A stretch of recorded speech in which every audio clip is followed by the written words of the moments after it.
सूक्ष्म व्यायाम, जिससे एक शरीर की एक एक संधि को हम सक्रिय करते हैं, गतिशील बनाते हैं। अंगूठों उंगलियों के बाद पूरे पंजे को आगे पीछे दबाते हैं, लंबे लंबे श्वास लेते हैं, फिर गोल गोल घुमाते हैं। एक एक अभ्यास को 10-10, 20-20 बार किया जा सकता है। जिनको जोड़ों में दर्द है उनके लिए तो अपने आप में ये बहुत बड़ा उपचार है। Arthritis, rheumatoid arthritis, gout, osteopenia, osteoporosis, joint pain, clockwise, anti clockwise. इसमें सूक्ष्म व्यायाम, प्राणायाम और सामान्य औषधियों का सेवन, गिलोय का सेवन, हल्दी, मेथी, सौंठ, अश्वगंधा, या आश्रम का पतंजलि का बना हुआ वातारी चूर्ण, अपनी दिव्य फार्मेसी की चंद्र प्रभावटी, पुनर्नवादी मंडोर, आमवातारी रसिया, योगराज गुगुल आदि औषधियाँ ये विशेष लाभ करती हैं। एलोवेरा जूस, थोड़ा घुटनों को ऐसे हिला लीजिए। एलोवेरा जूस, गिलोय का जूस रस, पारिजात हार श्रृंगार का रस, निर्गुंडी का रस, यदि ये नियमित सेवन किया जाए और सूक्ष्म व्यायाम और प्राणायाम का अभ्यास नियमित किया जाए, घुटने के लिए ये अभ्यास भी अच्छा होता है। घुटने के जॉइंट के लिए और हिप जॉइंट के लिए। ऊपर उठाया तब हाथ नीचे ऐसे लगाया और घुटने को छाती से लगा दिया, नीचे इस तरह से। सीधे बैठे, आगे पीछे ना झुके, ऐसे ऐसे दूसरे पैर से। मैं कह रहा था, जोड़ों के दर्द के लिए तो अपने आप में यह औषधि है, उपचार है। और प्रारंभिक अवस्था में योग सीखने वालों के लिए पहले दिन सूक्ष्म व्यायाम उनको करवाते हैं तो एक एक जॉइंट फ्लेक्सिबल हो जाता है। फिर ऐसे आगे पीछे पूरा झुकते हैं तो ये कमर के लिए और पीठ के लिए, दोनों के लिए अच्छा होता है। लंबे लंबे श्वास, पीछे झुकते समय हाथ जंघाओं के ऊपर से, आगे झुकते समय पंजों के ऊपर से। एक एक अभ्यास को अभी थोड़ा कम करवा रहे हैं। इस प्रकार से 10, 20, 25, 50 बार तक भी करवाया जा सकता है। वैसे मोटापा के लिए भी अच्छा होता है। योग के दो तरह के लाभ होते हैं, एक मुख्य लाभ और दूसरा गौण लाभ। मुख्य लाभ का संकेत अधिक किया जाता है प्राथमिकता के आधार पर, आधिक्य के आधार पर, इससे ये लाभ अधिक होता है। गौण लाभ तो योग की किसी भी क्रिया का हमारे शरीर, इंद्रियों, मन, बुद्धि, चित्त पर बहुत गहरा सकारात्मक सात्विक दिव्य प्रभाव पड़ता है। पैरों को खोल लेंगे, दाएं से बाएं, दाएं से दाएं, दाएं से बाएं, बाएं से दाएं पैर को छूते, पीछे वाला हाथ ऊपर रहता है, उसकी हथेली का रुख सामने होता है। योगाभ्यास करते समय मेथड, टाइमिंग, कंटिन्यूटी और कंसंट्रेशन का बहुत गहरा असर पड़ता है। इसलिए मैं हमेशा कहता हूँ योग को विधि पूर्वक, समयबद्ध, एकाग्र चित्त होकर के जब निरंतर अभ्यास में लाते हैं तो पूरे जीवन का रूपांतरण हो जाता है।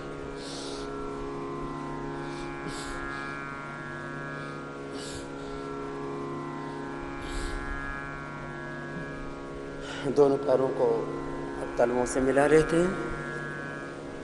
तो ये सूक्ष्म व्यायाम हमारे शरीर की संधियों को लचीला बनाने के लिए, फ्लैक्सिबल बनाने के लिए।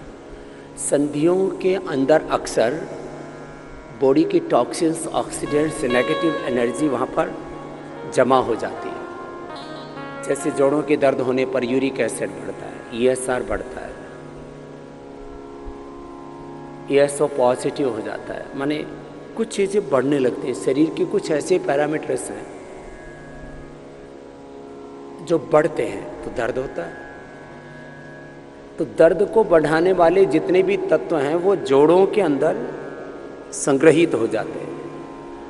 उन शरीर के विजातीय तत्वों को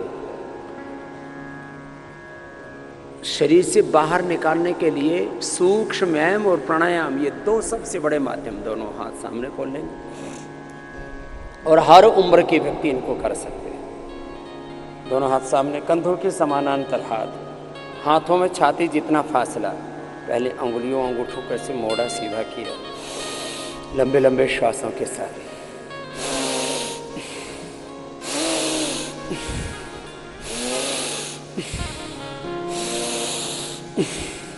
फिर अंगूठा अंदर, अंगुलियां ऊपर।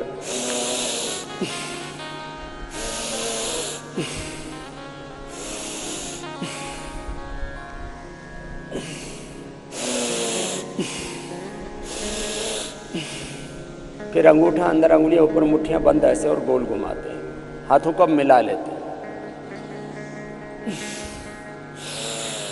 योगाभ्यास में मैंने 4 महत्वपूर्ण बातों का संकेत किया: मेथड, टाइमिंग, कंटिन्यूटी, कंसंट्रेशन।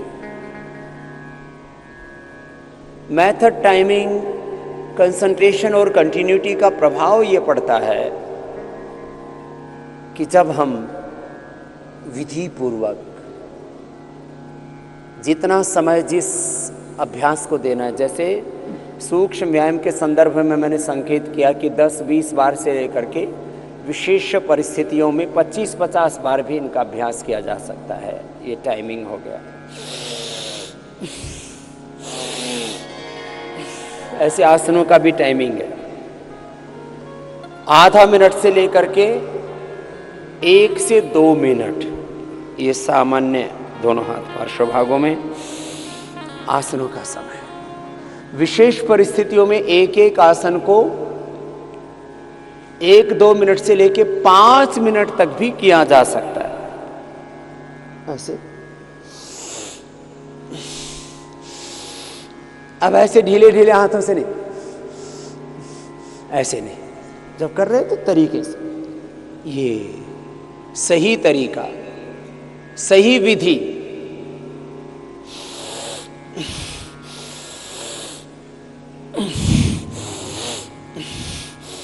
ऐसे अब दोनों हाथ की उंगलियां अंगूठे कंधों के ऊपर, दोनों कोहनियों को सामने मिलाएंगे।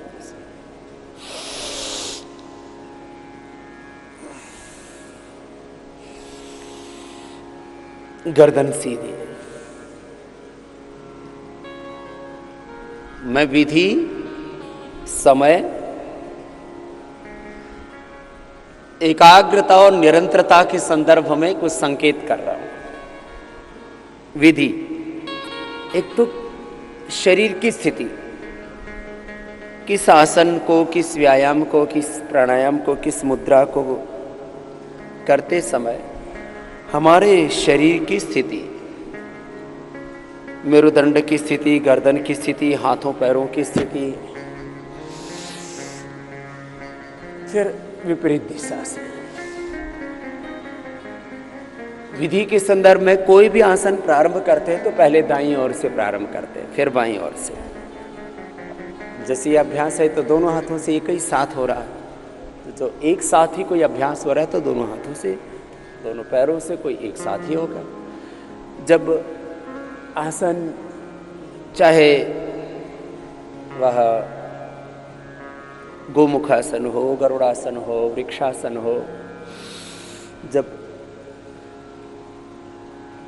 दाईं और बाईं ओर से किया जाता है, दोनों हाथों पर उठा लेते, पहले दाईं ओर से प्रारंभ करते हैं। तो शरीर में हाथों पैरों की स्थिति, बैठ करके करने वाले आसन होते हैं तो दंडासन में बैठ करके शुरू करते हैं, प्रारंभ करते हैं। दाहिने हाथ से खींच लेंगे बाएं हाथ को सिर के पीछे। बाएं हाथ की जो कोनी है सिर के पीछे होगी, गर्दन सीधी होगी, हाथ से अधिकतम नीचे की ओर खींचेंगे ऐसे, फिर बीच में रुकेंगे, फिर दूसरी ओर से।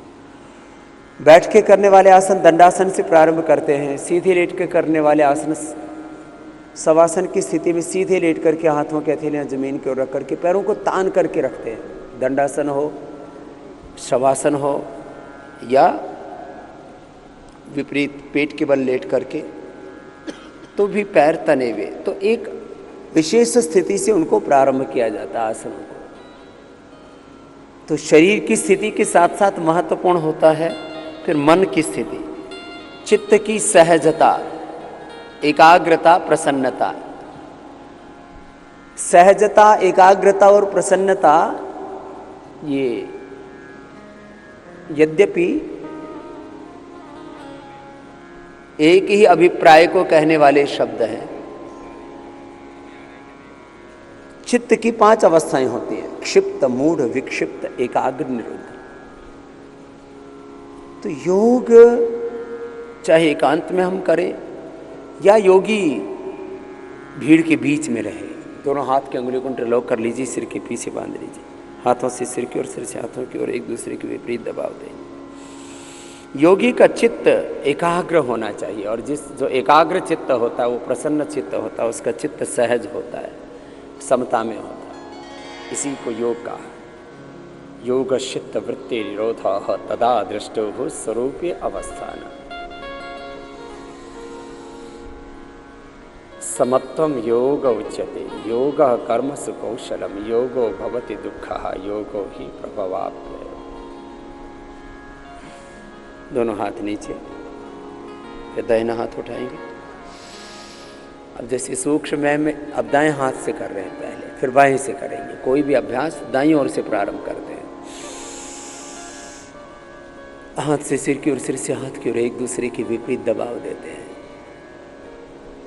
चेहरे पर एकाग्रता, प्रसन्नता, सहजता, समता, कुशलता पूर्वक अभ्यास करना। फिर दूसरी ओर से कुशलता माने स्किल। स्किल तो हर जगह चाहिए। जीवन के किसी भी क्षेत्र में कुशलता के बिना हम किसी कार्यों को ठीक से संपादित नहीं कर सकते।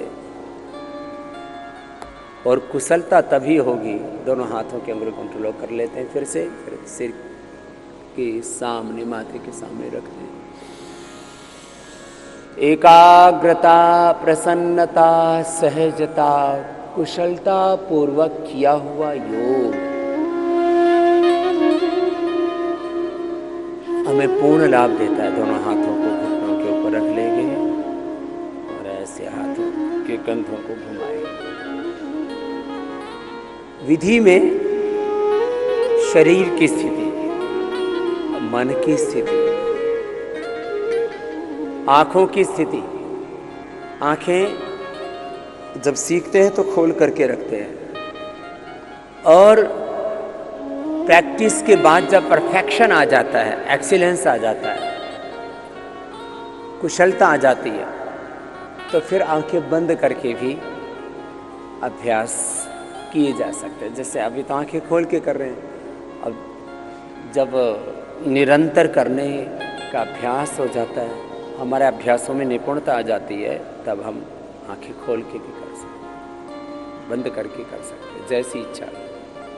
गर्दन को आगे झुकाया, पीछे झुकाया, गर्दन के अभ्यास। ऐसे दाहिनी ओर झुकाया, बाईं ओर। सामान्य गति, मध्यम गति या तीव्र गति से करते हैं।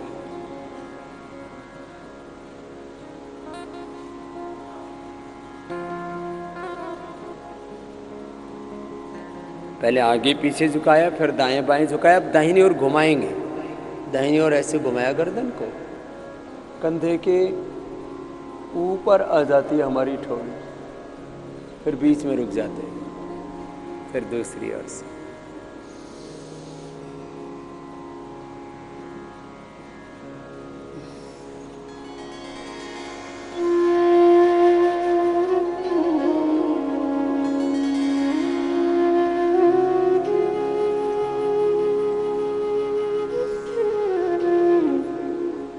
फिर गोल घुमा।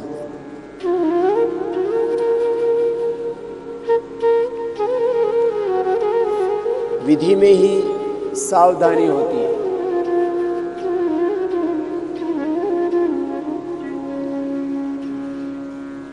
पूरी दुनिया में हेल्थ एंड सेफ्टी के कुछ रूल्स बने हुए हैं। योगाभ्यास कराने से पूर्व पूरे विश्व में कुछ मानक तय किए गए कि भाई योगाभ्यास करते समय जो सावधानियां हैं उसको प्रारंभ में अनाउंस करते हैं।